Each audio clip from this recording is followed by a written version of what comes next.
弟兄姊妹平安，今天是2021年的11月22号。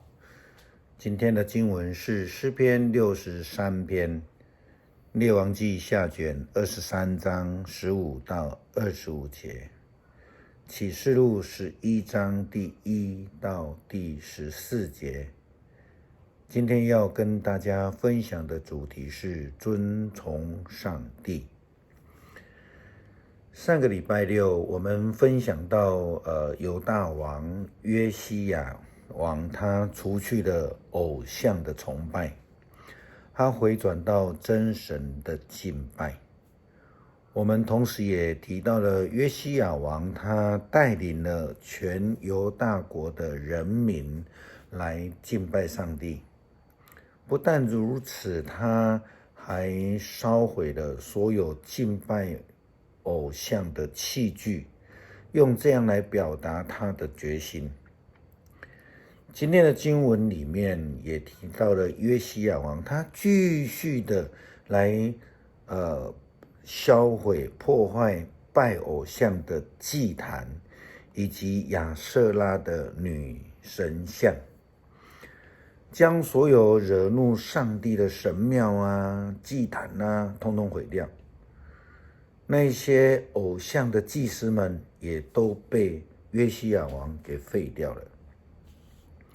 更重要的是，他还吩咐了人民要遵照祭司所找到的那一本律法书上面所交代的一切来行，努力成为一个让上帝喜悦、遵从上帝的人。圣经记载，他吩咐了犹大国人民要守逾越节。这个守逾越节这件事情呢，犹大人已经很久很久没有守了。今天的经文跟历代志下35章第1到第19节同样有记载。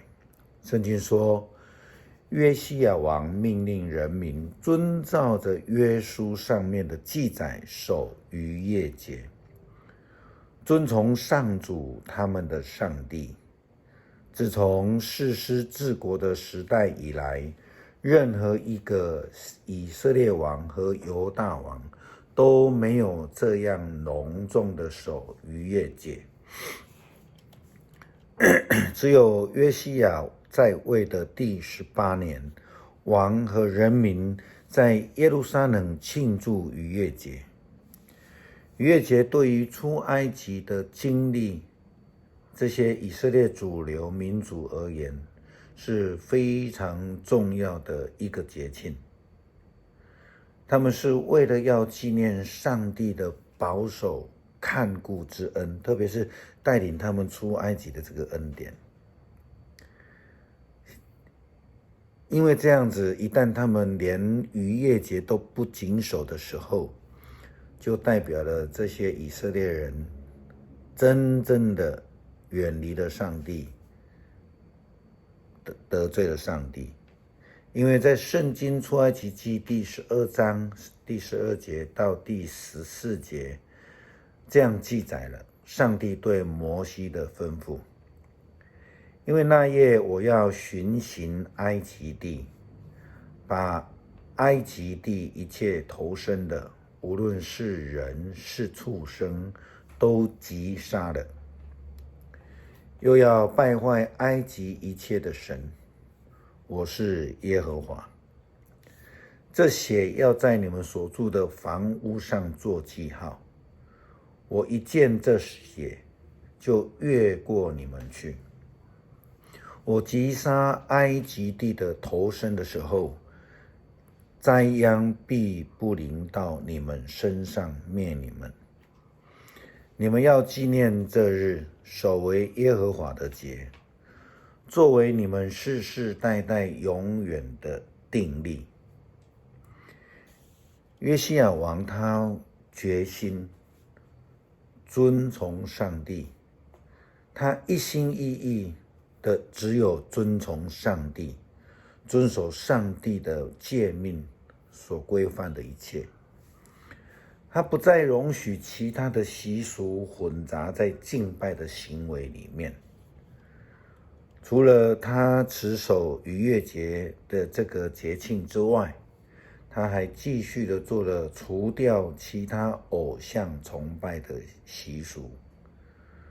在圣经也告诉我们，为要实施希勒家大祭司在圣殿发现那书上所写的法律，约西亚王把耶路撒冷和犹大其余地区所有的通灵者、算命者、一切家族神像、偶像，以及一切异教崇拜的东西都清除了。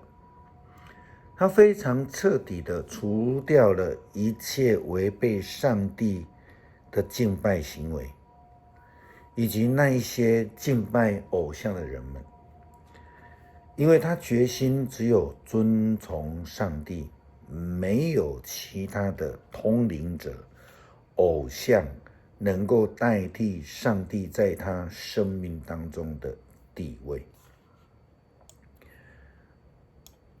圣经又告诉我们，在他以前没有一个王像他那样尽心尽意尽力的侍奉上主，遵守摩西所颁布的法律。在他以后也没有一个王像他那样。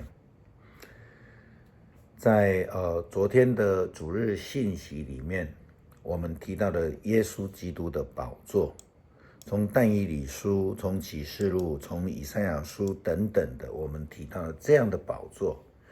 既然是宝座，就是我们承认耶稣基督他就是世界宇宙的王，而我们必须要遵从他。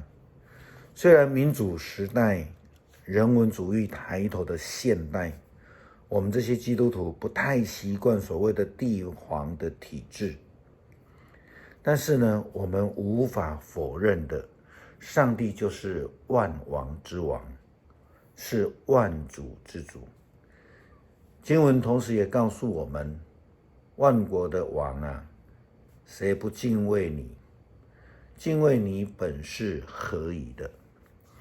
因为在列国的智慧人当中，虽有政权的尊荣，也不能跟你比。这是耶利米书第10章第7节的经文。基督徒遵从上帝，所以我们敬拜他。敬拜或是说礼拜的英文，我们是用 service。service 就是一个服务，是一个团队的服务，是一个服侍，从一群人、一群仆人，我们说 servants， 一同来服侍上帝。也因为透过这样的一个服侍，就让上帝的名得到了荣耀。最后我们一起以诗篇63篇来一起朗读，然后来祷告。上帝啊，你是我的上帝，我热切地寻求你，像一块干旱、焦渴、无水的田地，我切望你，渴慕你，求你让我在圣所朝见你，让我看见你的大能和你的荣耀。你永恒的爱比生命宝贝，因此我要颂赞你。我一生一世要感谢你，我要举起双手向你祷告。我的灵要饱享盛宴，我要向你歌唱的赞美诗。我躺在床上的时候纪念你，我整夜默想你，因为你时时帮助我。